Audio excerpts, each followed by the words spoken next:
Hi, my name's Alexandra Rivera. I graduated Duke in 2023, and I studied civil engineering in the water resources track. I'm the Chief Technology Officer at Solar Unsoiled. We are a company that's spun out of Duke Research, and we're a software solution that optimizes cleaning schedules across fleets of solar farms.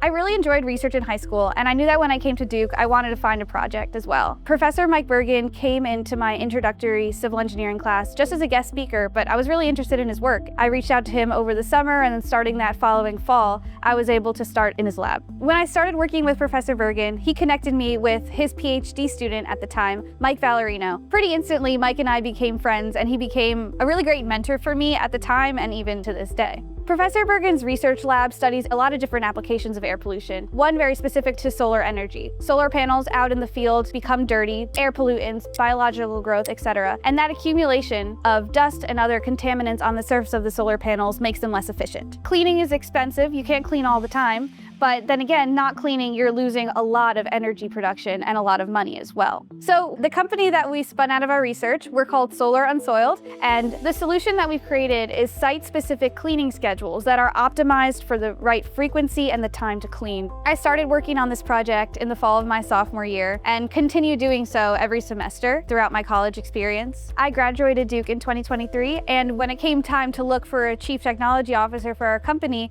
it was actually a Duke alum who's a great friend and advisor to our company that vouched for me. Taking on that leadership was a really big step for me personally, but I think also for the growth of the company. Having the support of the Duke alumni and faculty has been really special. It really goes to show that here at Duke, they believe in their students and believe that they can do great things. I think what a prospective student can take away from my story is the importance and the value of mentorship. Finding a mentor that gives you the space to kind of learn, grow, make mistakes, but ultimately inspires you to do your best, I think is really great. Putting yourself out there is also a really great skill to learn. Take initiative on a project that you're interested in. You never know what something could turn into if you keep working on it and keep building it.